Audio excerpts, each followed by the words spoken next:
پیشتر که شما خدا را نمی شناختید، غلامانی به نام خدایانی بودید که در اصل خدا نیستند. اما اکنون شما خدا را می شناسید یا انیقترش خدا شما را می شناسد. پس با کدام فکر شما باز غلام قانونهای دینی شدن می خواهید؟ آخر این قانونها خود ناتوان و سست هستند. شما حتی روزها، ماهها، عیدها و سالهای دینی را رعایت می کردگی شده اید. حالا خواطرم که مبادا مهنتی به خاطر شما کردم بیهوده شده باشد. ای برادران و خواهران، از شما التجا می نمایم که مثل من آزاد باشید، چنانه که من مثل شما غیر یهودیان از شریعت آزاد شدم. شما با من معامله بد نکرده اید. به شما معلوم است که من به شما بار اول از سبب بیمار شدنم خوشخبر را اعلان نموده بودم.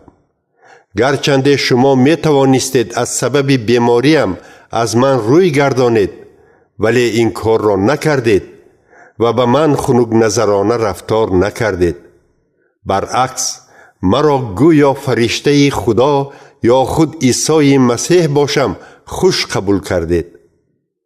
پس آن شادی و خرسندیتان کجا شد؟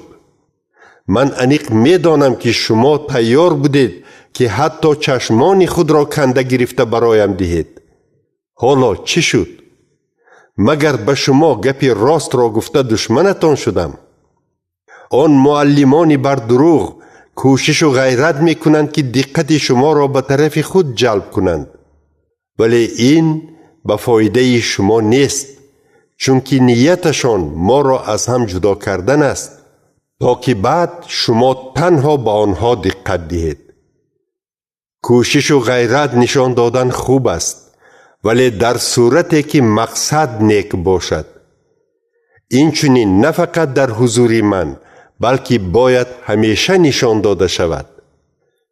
ای فرزندان عزیزم، من باز هم به مانند مادری که وقت تولد کردنش است برایتان تا آن دمی که به مسیح مانند می شوید درد و عذاب می کشم. ای کاش حالا در نزدتان می بودم و با شما با طرز دیگر گپ می زدم، اما حاضر حیران ماندم که چی گویم.